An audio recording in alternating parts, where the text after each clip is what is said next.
भागवत श्रीमद् भागवत महापुराण की जय। श्रीमद् भागवत के प्रथम स्कंद का 16वां अध्याय, परीक्षित की दिग्विजय तथा धर्म और पृथ्वी का संवाद। आइए सुनते हैं।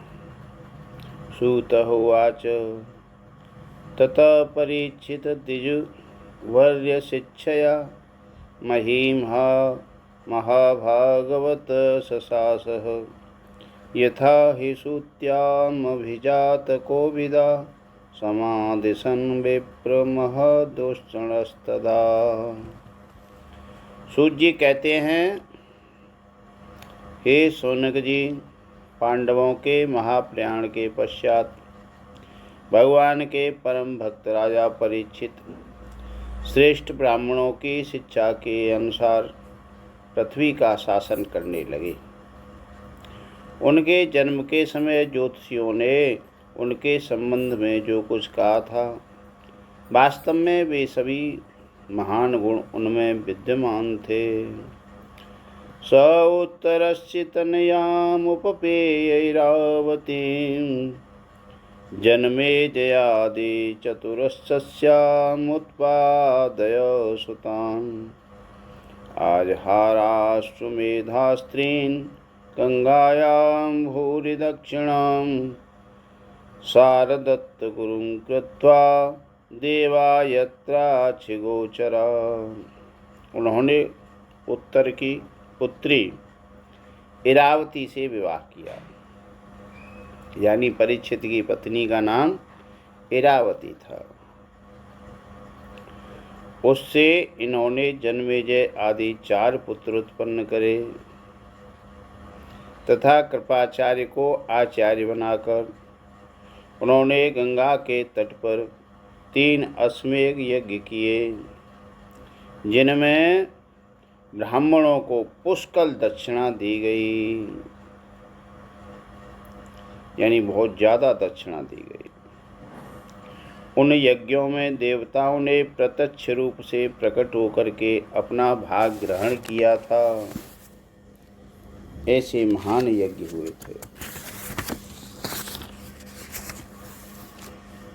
निजग्राहो यशा वीर कल दिग्विजये कश्चित् नृपलिंगधरं शूद्रं ग्रंथम गोमिथुनम पदा।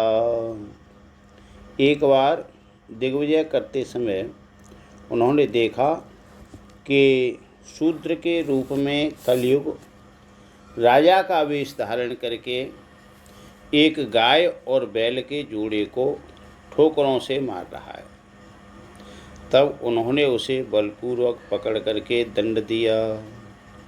शौनक उवाच, शौनक जी ने पूछा, कस्य हेतो निजग्राह कले दिग्विजये नृप। नृवेदेव चिन्नधृक शूद्र को अशोकाम यह पदाहनत् तत्कथ्यतां महाभाग यदि कृष्ण कथाश्रियम्।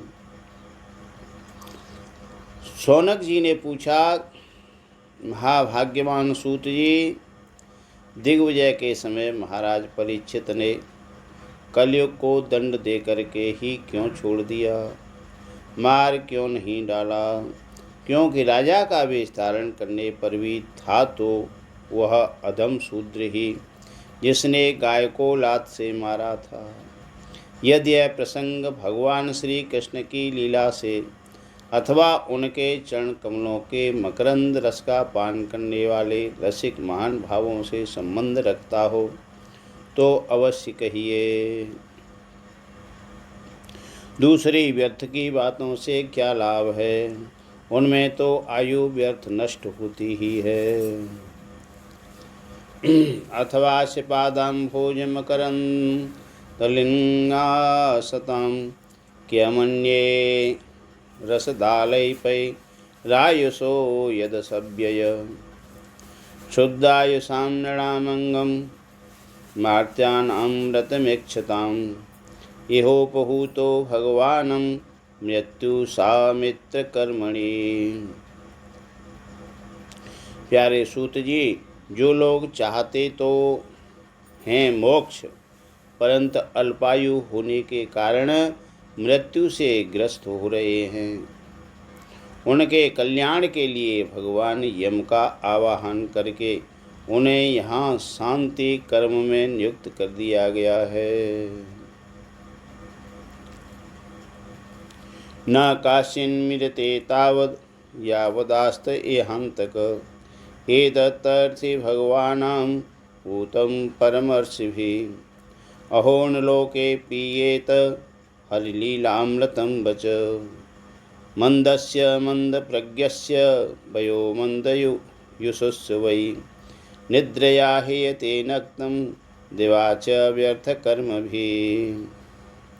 जब तक यमराज यहाँ इस कर्म में नियुक्त हैं तब तक किसी की मृत्यु नहीं होगी, क्योंकि मृत्यु से ग्रस्त मनुष्य लोक के जीव भी भगवान की सुधा तुल्य लीला कथा का पान कर सकें, इसलिए महर्षियों ने भगवान यम को यहाँ बुलाया है। एक तो थोड़ी आयु और दूसरे कम समझ, ऐसी अवस्था में संसार के मंदभाग्य विषयी पुरुषों की आयु व्यर्थ ही बीती जा रही है। नींद में रात और व्यर्थ के कामों में दिन निकल जाता है। सूत उवाच, सूत जी ने कहा, यदा परीक्षित कुरजांगले वसत् कलिं प्रविष्टं निज चक्रवर्तिते निशम्य वार्ता मन प्रति प्रिया तत् सरासनं संयुग सौंडिराददे स्वलंकृतं श्याम तुरंगयोजितं रथं मृगेन्द्रध्वजमाश्रितं पुरात् वृत्तो रथाश्वद्वीपपत्तियुक्तया स्वसेनया दिग्विजय निर्गत। सूत जी ने कहा कि जिस समय राजा परीक्षित कुरजांगल देश में सम्राट के रूप में निवास कर रहे थे, उस समय उन्होंने सुना कि मेरी सेना द्वारा सुरक्षित साम्राज्य में कलयुग का प्रवेश हो गया है।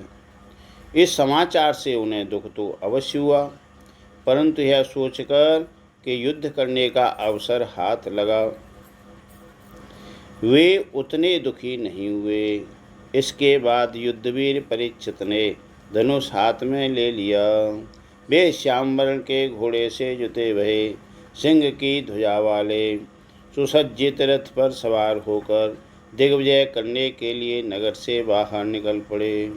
उस समय रथ, हाथी, घोड़े और पैदल सेना उनके साथ साथ चल रही थी। भद्वासुकेतुमालं च भारतं चोत्तरान्कुरुन् किं पुरुषादीन वर्णा वर्षाणि विजित्यं जग्रहे बलिं तत्तपोपशुण्वानं स्वपूर्वेशा महात्मनां प्रीयमाणोच यशः कृष्णमाहात्म्यसूचकम्। उन्होंने भद्राश्व, केतुमाल, भारत, उत्तर कुरु और किमपुरुष आदि सभी वर्षों को जीतकर वहाँ के राजाओं से भेंट ली। उन्हें उन देशों में सर्वत्र अपने पूर्वज महात्माओं का सुयश सुनने को मिला। उस यशोगान से पद पद पर भगवान श्री कृष्ण की महिमा प्रकट होती थी। आत्मानं च परित्रात अश्वत्थामो स्वतेजस स्नेहं च विष्णुपार्थानां तेषां भक्ति च केशवे। इसके साथ ही उन्हें यह भी सुनने को मिलता था कि भगवान श्री कृष्ण ने अश्वत्थामा के ब्रह्मास्त्र की ज्वाला से किस प्रकार उनकी रक्षा की थी। यदुवंशी और पांडवों में परस्पर कितना प्रेम था तथा पांडवों की भगवान श्री कृष्ण में कितनी भक्ति थी। तेभ्यं परम संतुष्ट प्रीतिजुम्यत लोचन महाधना निवासांसी ददौहारान महामना। जो लोग उन्हें ये चरित्र सुनाते उन पर महामना राजा परीक्षित बहुत प्रसन्न होते। उनके नेत्र प्रेम से खिल उठते।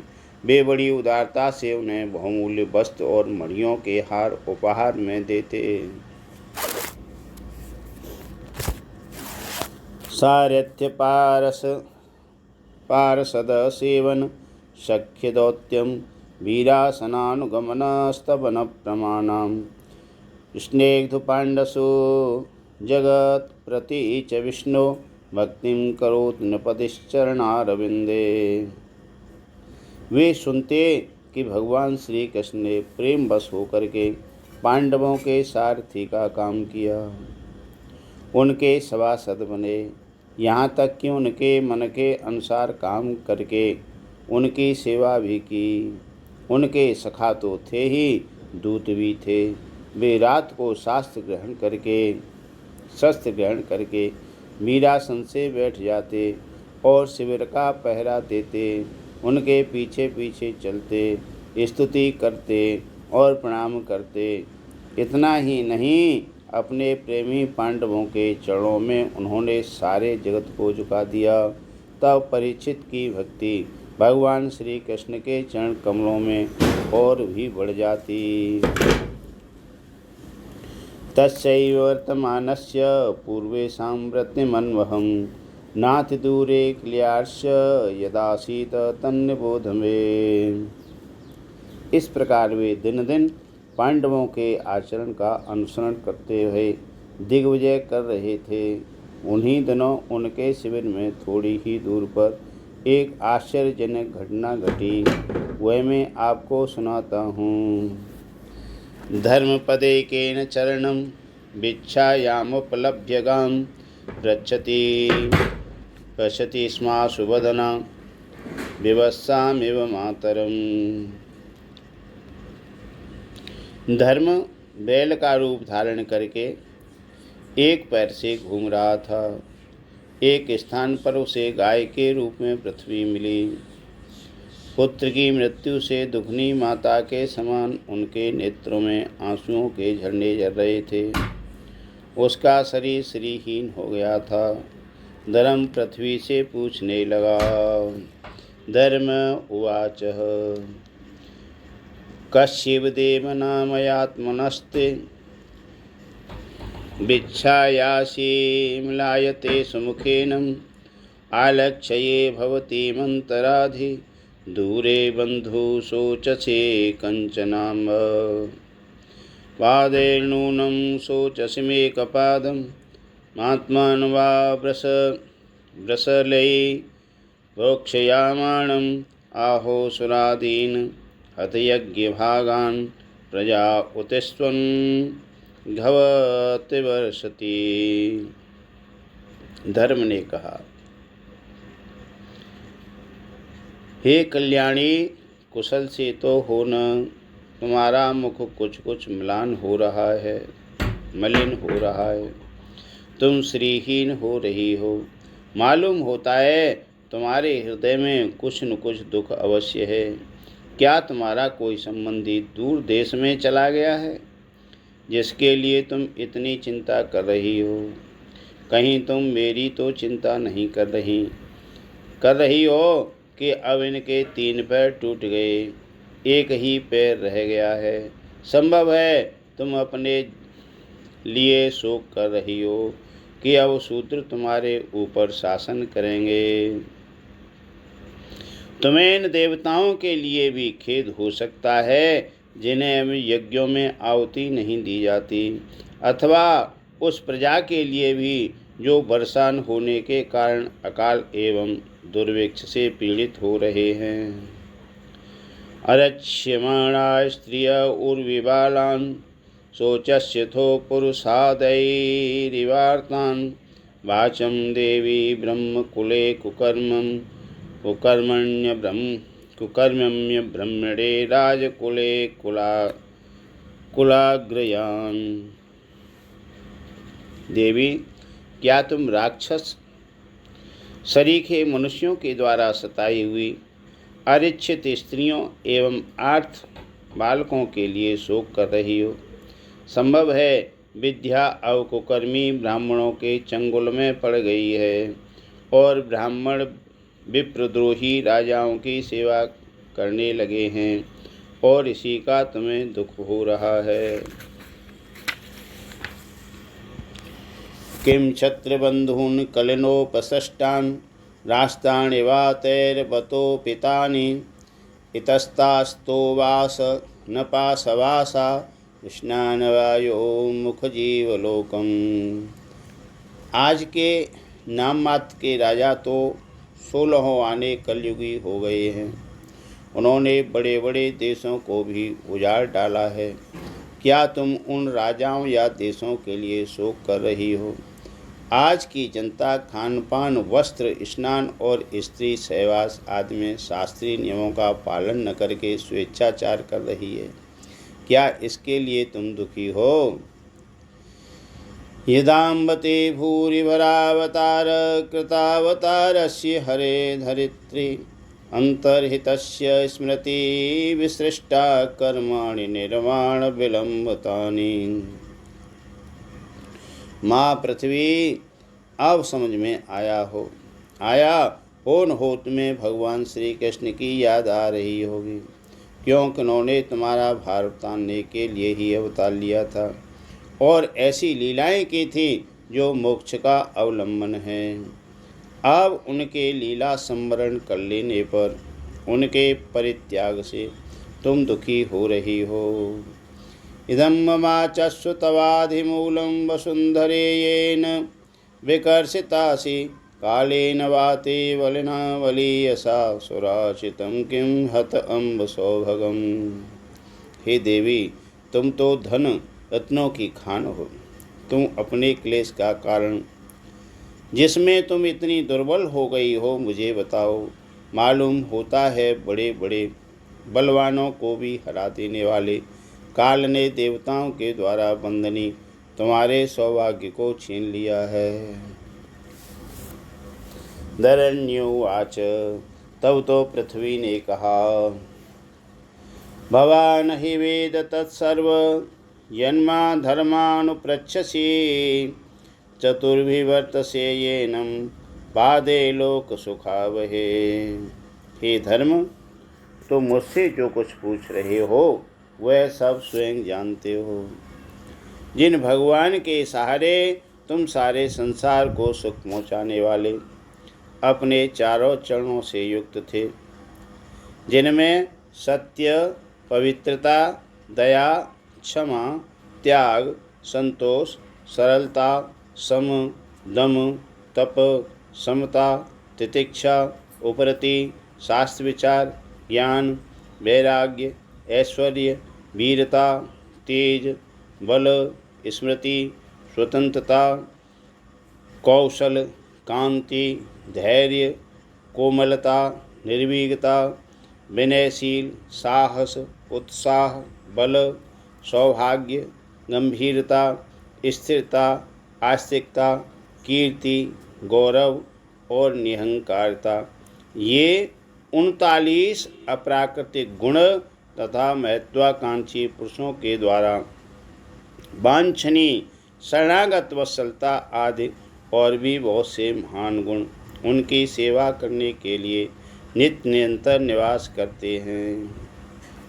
एक क्षण के लिए भी उनसे अलग नहीं होते।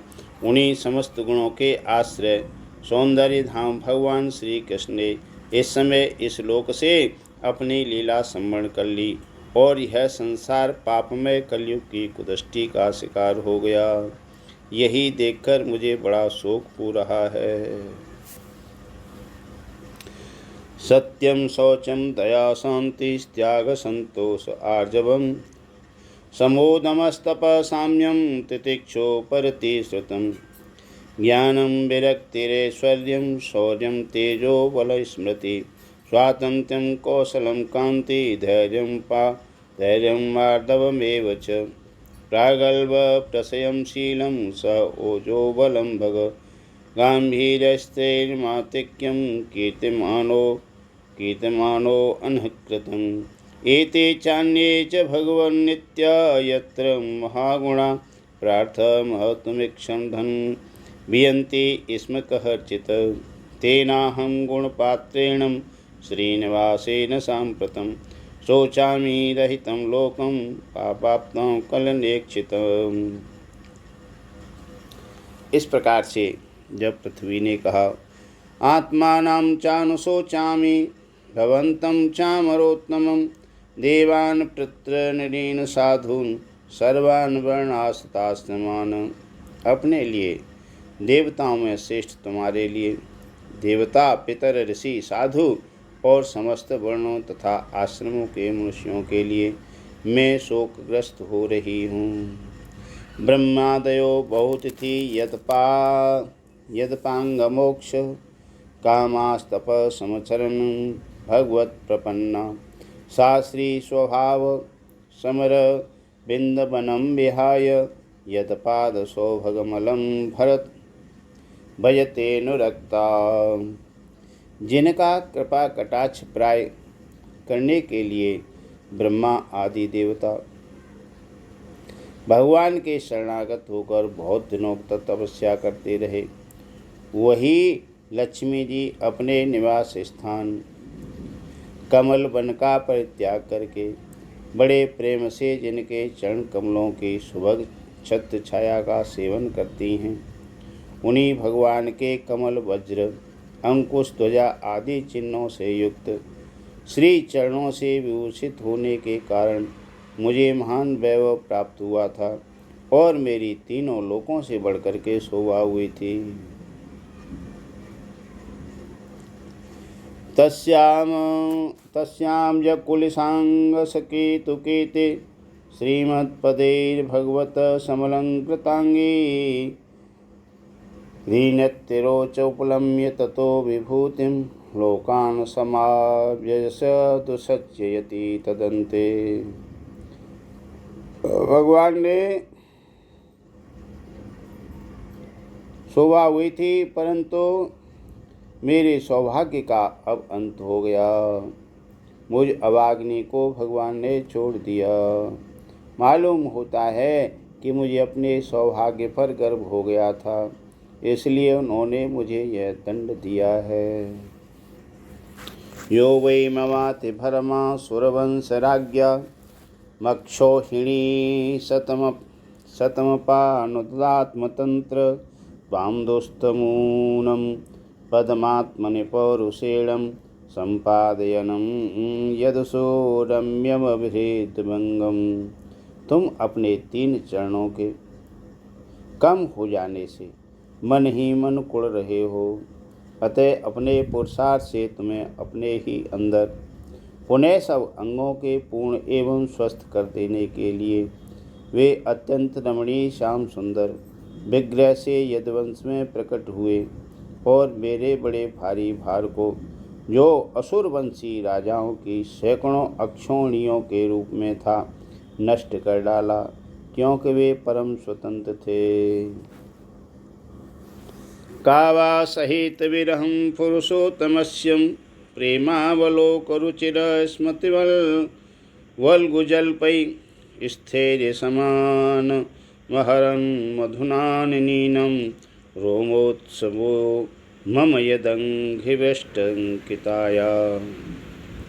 जिन्होंने अपनी प्रेम भरी चितवन, मनोहर मुस्कान और मीठी मीठी बातों से सत्यभामा आदि मधुमयी माननियों के मान के साथ धीरज को भी छीन लिया था, और जिनके चरण कमलों के स्पर्श से मैं निरंतर आनंद से पुलकित रहती थी, उन पुरुषोत्तम भगवान श्री कृष्ण का विरह भला कौन सह सकती है।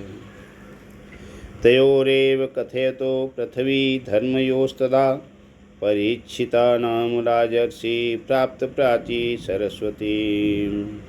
धर्म और पृथ्वी इस प्रकार आपस में बातचीत कर ही रहे थे कि उसी समय राजर्षि परीक्षित पूर्ववाहिनी सरस्वती के तट पर आ पहुँचे। श्रीमद्भागवते महापुराणे पारमहंस्यां संहितायां प्रथम स्कंदे पृथ्वी धर्म संवादे नाम षोडशो अध्याय। बोलिए श्रीमद् भागवत महापुराण की जय। इससे आगे क्या हुआ ये अगले अध्याय में आप सुनेंगे।